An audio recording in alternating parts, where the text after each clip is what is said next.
नमस्कार बच्चों, आज हम पढ़ेंगे पत्र लेखन। पहले हम यह जान लेते हैं कि जो पत्र है वो क्या है। पत्र एक माध्यम होता है जिसके द्वारा हम अपने विचारों को दूसरों के सामने प्रकट करते हैं। जिस प्रकार हम बोलकर अपने विचारों को प्रकट करते हैं, इसी प्रकार से जब हम लिखित में अपने विचार किसी के सामने प्रकट करते हैं तो वो पत्र लेखन कहलाता है। किंतु पत्र हमें अपने विचारों को लिखकर व्यक्त करने की आवश्यकता क्यों पड़ती है, यह भी जान लेना आवश्यक है।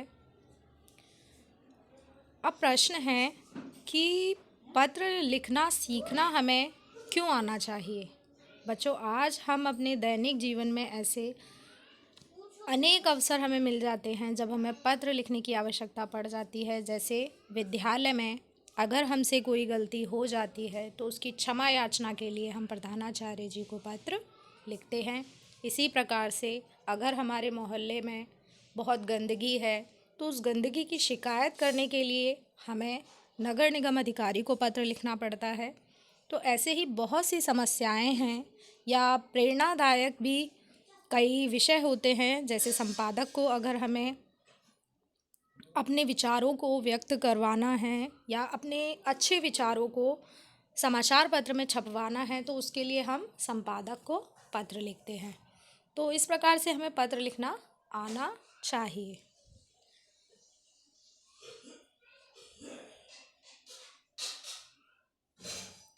अगर आप हिंदी विषय को आगे की कक्षाओं में भी पढ़ते हो तो वहाँ भी आपको पत्र लेखन ही मिलेगा।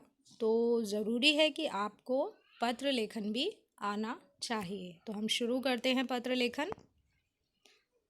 पत्र एक दूसरे को संदेश पहुँचाने का माध्यम होते हैं। इनके द्वारा घर परिवार के समाचार, अपने मन के भाव और विचार आदि प्रकट किए जाते हैं। पत्र मित्रों, संबंधियों, संपादकों, सरकारी अधिकारियों आदियों को पत्र लिखे जाते हैं। पत्र है क्या? पत्र एक कला है जिसके द्वारा हम अपने विचारों को प्रकट करते हैं। पत्र के प्रकार, पत्र मुख्यतः दो प्रकार के होते हैं, औपचारिक पत्र और अनौपचारिक पत्र। आज हम जो सीखेंगे वो सीखेंगे हम औपचारिक पत्र। औपचारिक पत्र जो हैं हम अधिकारियों को, संपादक आदि को लिखते हैं। ये वे पत्र हैं जिन्हें हम अपने परिवार वालों या मित्र या संबंधियों को नहीं लिखते। औपचारिक पत्र के जो प्रकार हैं वो इस प्रकार हैं, जैसे आवेदन पत्र, शिकायती पत्र, संपादकीय पत्र, पूछताछ संबंधी पत्र, सूचना आदि जानकारी हेतु पत्र, व्यावसायिक पत्र या अन्य पत्र। जैसे निवेदन पत्र होता है हमारा, प्रशंसा पत्र, अनुरोध हेतु पत्र, इस तरह से। और जो अनौपचारिक पत्र हैं जैसे बधाई पत्र। अनौपचारिक पत्र आपको पता होगा, आपने छोटी कक्षाओं में पढ़ा होगा। वे पत्र होते हैं अनौपचारिक पत्र जिन्हें हम मित्र संबंधियों को लिखते हैं। जैसे माता को, पिता को, चाचा को, चाची, ताई, जो भी हमारे मित्र हैं, संबंधी हैं, रिश्तेदार हैं, उनको हम अनौपचारिक पत्र लिखते हैं। जो विषय होते हैं इनके ये होते हैं, जैसे बधाई पत्र, धन्यवाद पत्र, शुभकामना पत्र, निमंत्रण पत्र, संवेदना पत्र। अब एक अच्छे पत्र की क्या क्या विशेषताएं होती हैं। एक अच्छे पत्र की जो विशेषता होती है कि भाषा उसकी सरल होनी चाहिए। कि सरल भाषा से अभिप्राय एक ऐसी भाषा कि जब पत्र को पढ़ा जाए, जो आपके विचार हैं वो पाठक को पढ़ते ही एकदम स्पष्ट हो जाए। विचारों की स्पष्टता होना एक पत्र में बहुत ही आवश्यक है। प्रारूप के अनुसार लिखकर प्रभावी बनाएं। एक पत्र जो है, हर एक पत्र का एक अलग प्रारूप होता है। अगर कोई शिकायती पत्र है तो उसका प्रारूप अलग होगा, आवेदन पत्र है उसका प्रारूप अलग होगा, संपादकीय पत्र है उसका प्रारूप अलग होगा। जिस पत्र में जितनी स्वाभाविकता होगी वह उतना ही प्रभावकारी होगा। औपचारिक जो पत्र है, जैसा कि हमारा आज का विषय है औपचारिक पत्र लेखन सीखना, तो इसके क्या क्या अंग हैं वो इस प्रकार हैं। पत्र सबसे पहले जो है, जब हम पत्र शुरू करते हैं तो उसमें पत्र प्रेषक का पता सबसे ऊपर लिखा जाता है। उसके बाद तिथि आती है। पते के नीचे जो है, जो भी हम एड्रेस लिखेंगे, एड्रेस के नीचे हम तिथि लिखेंगे। पत्र प्रापक जिसे लिखा जा रहा है उसका पद, और पद के साथ ही हम पता भी लिखेंगे। विषय, इन विषयों में विषय लिखना आवश्यक होता है। औपचारिक पत्र में विषय का होना बहुत ही आवश्यक होता है। संबोधन, संबोधन जिसे पत्र लिख रहे हैं उसके लिए उचित संबोधन। इन पत्रों में अभिवादन नहीं लिखा जाता। मूल विषय,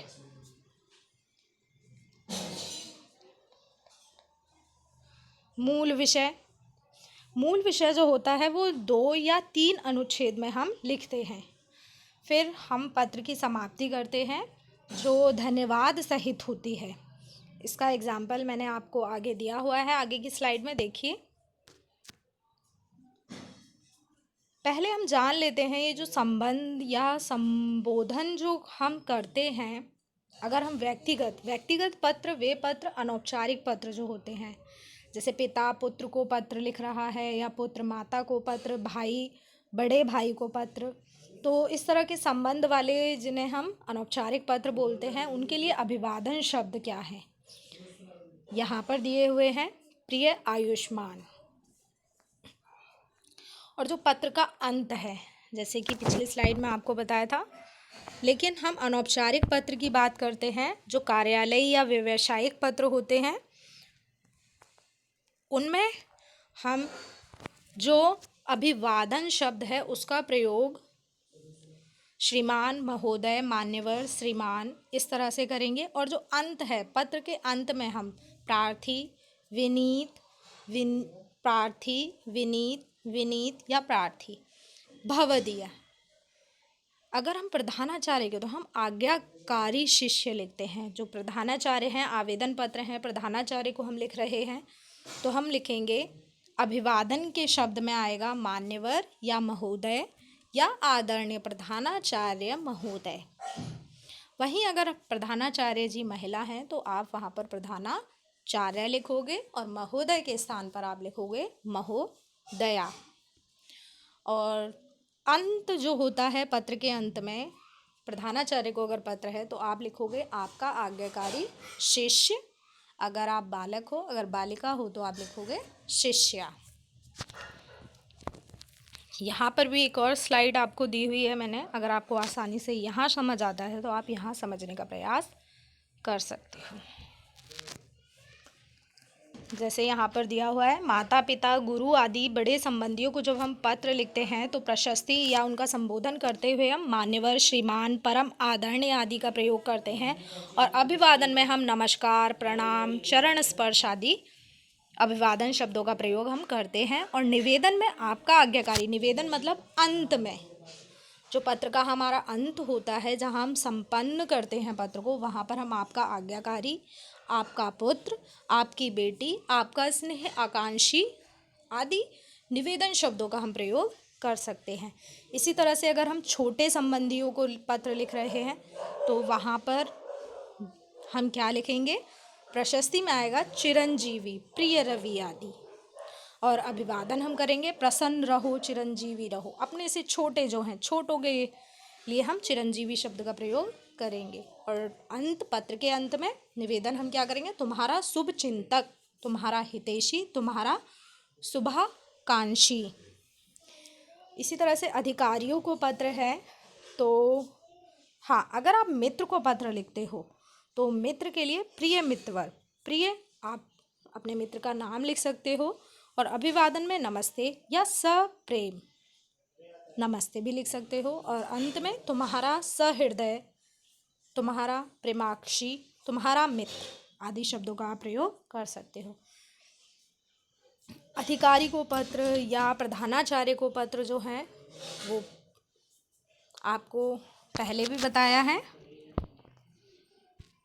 अब यहाँ एक एग्जाम्पल है कि जब कभी आप प्रधानाचार्य को पत्र लिखते हो तो आपको इस तरह के प्रारूप में ही लिखना है। सबसे पहले आपको लिखना है सेवा में प्रधानाचार्य जी या प्रधानाचार्य जी। जैसा कि मैंने आपको बताया था कि अगर पुरुष प्रधानाचार्य हैं तो आप प्रधानाचार्य लिखोगे, अगर महिला प्रधानाचार्य हैं तो आप प्रधानाचार्य जी लिखोगे।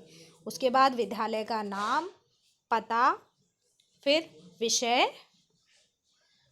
विषय का उल्लेख आप एक लाइन में करोगे। ज़्यादा बड़ा विषय हमें लिखने की आवश्यकता नहीं होती है।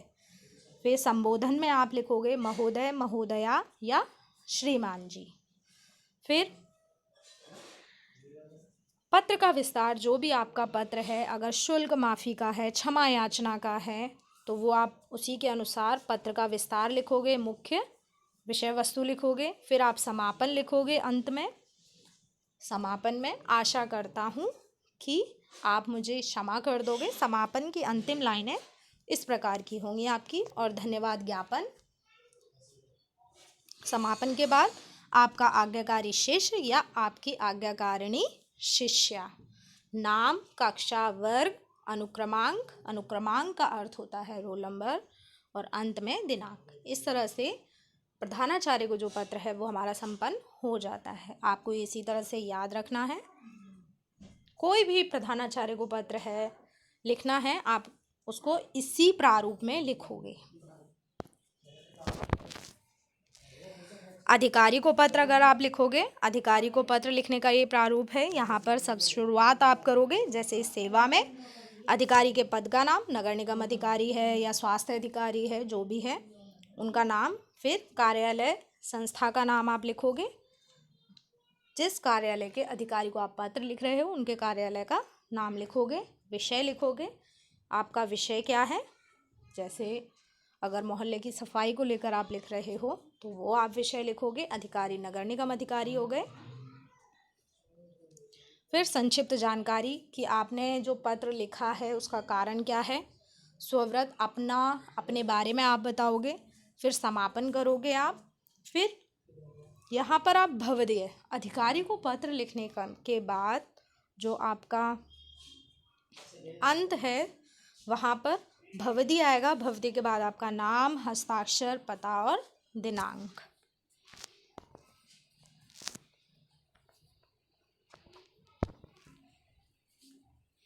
ये प्रारूप आपको पहले ही समझा दिया है।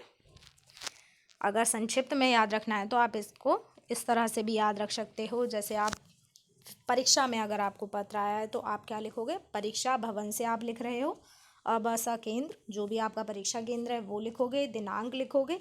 सेवा में अगर प्रधानाचार्य को परीक्षा में पत्र पूछा है या किसी अधिकारी को पत्र लिखा है तो आप वही लिखोगे और उनका पद लिखोगे, पता लिखोगे, विषय लिखोगे, माननीय महोदय। विषय का विस्तार, जो पद परीक्षा में पूछा गया उसका विषय क्या है उसको आप विस्तार से लिखोगे। धन्यवाद, भवदीय, काखा। ये एक संक्षिप्त प्रारूप है आपको औपचारिक पत्र को याद करने का। कोई भी औपचारिक पत्र है आप उसको इसी प्रारूप में लिखोगे। यहाँ मैंने दिया है आपको शिकायती पत्र।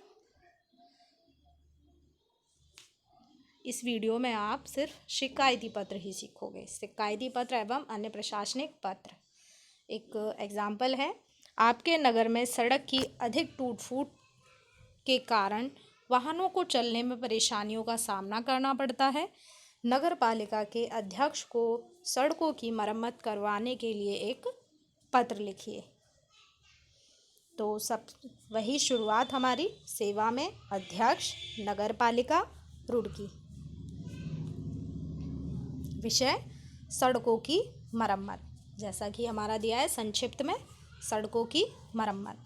महोदय, मैं आपका ध्यान अपने नगर की टूटी फूटी सड़कों की ओर दिलाना चाहता हूँ। आजकल सड़कें इतनी टूट गई हैं कि उन पर गड्ढे बन गए हैं। उनसे बचने के लिए वाहन चालक ऐसी टेढ़ी मेढ़ी ड्राइविंग करते हैं कि सड़क पर चलने वालों को भी भय लगता है और वाहन चालक भी परेशान हो जाता है। पिछले दिनों इन गड्ढों के कारण अनेक दुर्घटनाएं हो चुकी हैं। मेरा आपसे निवेदन है कि इन सड़कों की मरम्मत शीघ्र से शीघ्र कराने की कृपा करें। और अंत में धन्यवाद भवदीय हिमेश सिंह। जो भी आपका पता है आप उसे लिखोगे। आशा करती हूँ इस प्रारूप से, इस उदाहरण से आपको पत्र समझ आ गया होगा। अब आपका अभ्यास आप करोगे। आपको लिखना है, नगर निगम अधिकारी को अपने मोहल्ले में सफाई की दुर्व्यवस्था की ओर ध्यान दिलाते हुए रमाशंकर की ओर से शिकायत पत्र। आप इस तरह से भी लिख सकते हो, या एक और मैंने प्रश्न यहाँ पर लिख दिया है, अपने क्षेत्र के स्वास्थ्य अधिकारी को पत्र लिखकर गंदगी को साफ करवाने की प्रार्थना कीजिए। ये है शिकायती ही पत्र। तो आशा करती हूँ आप इसे अपनी नोटबुक में करने का प्रयास करेंगे। धन्यवाद।